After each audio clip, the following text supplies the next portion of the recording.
So it is Rock 105.3, and it's Emily here. And I have the pleasure of sitting down and talking with Tim Montana, who is going to be performing at Rock 105.3's Rocktoberfest on October 12th at Front Wave Arena in Oceanside. Hi, Tim. How's it going?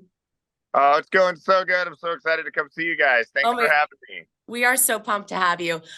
When we talked a few minutes ago, I heard you say that you guys pulled the Sprinter van over and the guys had to get out and pee. So is that how you travel when a Sprinter van? Yeah, I've got a pretty sick Sprinter. We got Wi-Fi in it, TVs, a toilet, a bed. And it's four-wheel drive. It's an off-road Sprinter. I'm really into off-road vehicles, so this is an off-road vehicle. I have a tire sponsor on it, wheels.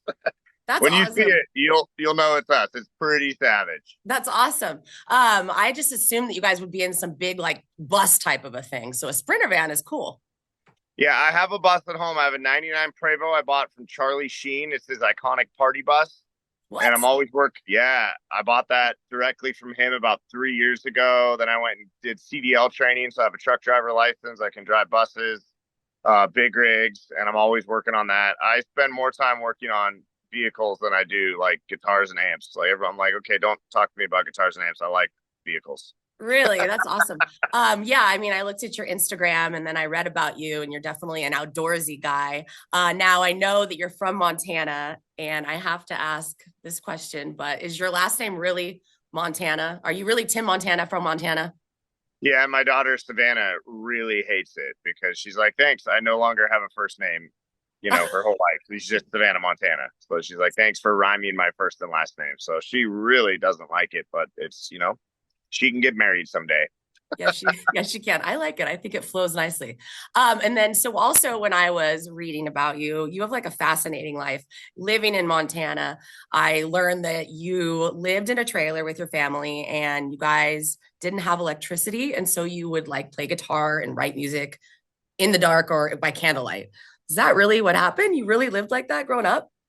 True story. Yeah, we moved off grid when I was like 5 years old. So it drives my wife nuts because I didn't have a television. So I missed like pop culture my whole childhood. She'll talk about shows and movies, and I have no idea what people are talking about. My band gets frustrated all the time. And I'm like, hey, man, from like 1990 to 2002, I missed everything. I just Oh. played guitar in the woods with a lantern.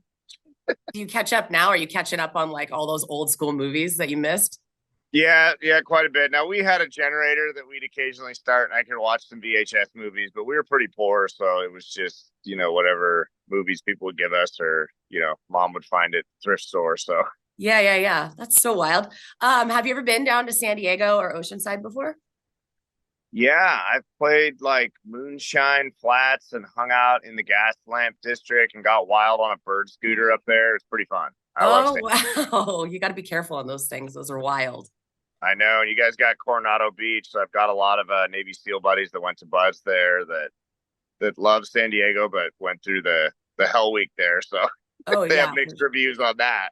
Yeah, I know. Yeah, we're a big military city, as you know. I know that you're really involved in the military, which is awesome. A lot of our listeners are in the military. We do a thing called a military Christmas bonus every year during Christmas time. So we're all about it. So thank you for doing that. It's a huge deal. Why did you get into that? I just have a lot of friends that are in the military, and I grew up around them. And I remember there was this point in my life where I had recruiters coming to the house when I was 17, and it was either music school or military, and I got accepted to guitar school. And my mom was so glad. She was like, "Oh, thank God, Timmy's going to music school, not the military." So I think since I didn't serve, I was like, it's my duty to serve those that served us. And my American Thread shoot is the sporting clay shoot that everyone from Charlie Sheen to Collective Soul to Trey from POD came out. And on Tuesday, we raised $250,000 at the shoot and donated it all. We're all volunteers. We're not a company that keeps a piece of that money. We donate it all back to the military. So PTSD stuff. We've put a bunch of kids, Gold Star kids, through college. We've raised $1.5 million in 5 years. Wow. That's Yeah. incredible. Wow. Yeah. And then the guys from men and women from 160th come down, the Night Stalkers. They fly the Black Hawk helicopters. They land them in the field when we're shooting. And then fifth group Green Berets come down with Humvees. It's really cool. Fort Campbell found out about it, so they send all kinds of troops down to support. So it's a really fun deal. Wow, that sounds massive. So now you've mentioned Charlie Sheen twice. I have to Yeah. know, like, where did that come from? How did you get connected with Charlie Sheen? Like, out of all people, like, you're a country Yeah, guy. A Navy SEAL connected me to Charlie Sheen because he joined the Navy because he watched the movie Navy SEALs. So he was in San Diego, then he went to SEAL Team 6, and then was on a Red Squadron during the Bin Laden raid. And Charlie Sheen found out about him, met him, and he told Charlie about my music. So then Charlie starts tweeting about me about 5 years ago. So I fly to Hollywood and took my first meeting with Charlie Sheen. I brought Billy Gibbons to Charlie's house, and I had a ZZ Top Charlie Sheen lunch. And Charlie's a super rad dude. He's been sober 7 years now, got custody of his kids. He's doing fantastic. The media doesn't like to talk about good stories like that, but Yeah. Charlie's doing awesome. And he's writing a book right now, working on a documentary. He's doing some amazing stuff. So I'm just really fortunate. So I bought his tour bus. He's supported my music like crazy. Wow. And we've just become really good friends. Wow, that's really awesome. Yeah, like I haven't heard about Charlie Sheen in years, and I honestly, shame on me because I assume that, oh, maybe he's, out doing bad things again and all this other stuff. But you're right. We don't hear about it from the media if he's on He's the just right being a track. dad now. He's got two twin boys, and it's funny because we just talk about parenting stuff. He'll call me and like, "Hey, we talk about parenting advice a lot because I have 4 kids. I think he has 4 kids. Mhm. So yeah, a lot in common there." So I kind of am deathly afraid of being on stage. It's random, but we sit behind a microphone and so I don't have to be in front of people a lot.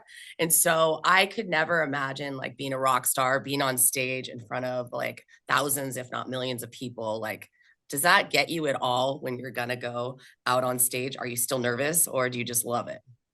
I love it, and if I get anxiety sometimes about things that make me uncomfortable, I think about being on stage, and my band will tell you that I'm way too comfortable on stage because if I've had an energy drink before the show, I'll just tell stories all night, and they're like, "Dude, I wouldn't have said that if I were you."